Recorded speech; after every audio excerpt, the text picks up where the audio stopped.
সাজানো গোছানো সংসার আমাদের সকলের খুব পছন্দের, তাই না? কিন্তু সেই সাজানো গোছানো সংসারটার পিছনে অনেকটা জলঘামা ক্লান্তি থাকে, কষ্ট থাকে। দেখো না, আজকে বাইরের সমস্ত কাজবাজগুলো সেরে আগে এই যে মাটির উনুনে চলে এসেছি। কয়দিন ধরে এই রান্নাঘরটায় এত নোংরা জমে আছে, পরিষ্কার করার সময় সুযোগ হচ্ছিল না বলে করে উঠতে পারছিলাম। এদিকে জ্বালানিগুলো সব টেনে টুনে বাইরে বের করে তো দিয়েছি। এখন আমি উনুনটা পুরো লিপে নেব। উনুন বলতে আমি পুরো রান্নাঘরটা লিপবো। দেখো কিভাবে ফাটল ধরেছে। সপ্তাহে এক দিন দুদিন না লিপলে কিন্তু এইভাবে ফেটেই যায়। রান্নাঘরটা তো লিপে পুছে এসেছি, তার সাথে দেওয়ালগুলো কিন্তু বেশিরভাগই হাত লাগে, তো সেগুলো বেশ নোংরা হয়ে গেছে। সাথে কিচেনটাও ক্লিন করব।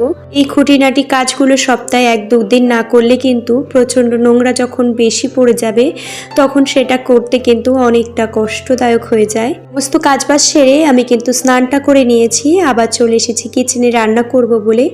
আজ ছিল আমাদের নিরামিষ, বুধবার, তো এই যে কাঁকরোল ভাজা করব, সাথে করব সয়াবিনের তরকারি। কাঁকরোল ভাজা করব বলে আমি একটু কালো জিরে, সম্বার, কাঁচা লঙ্কা, পরিমাণ মতো হলুদ, লবণ দিয়ে কাঁকরোলটা একটু ঢাকনা চাপা করে রেখেছি।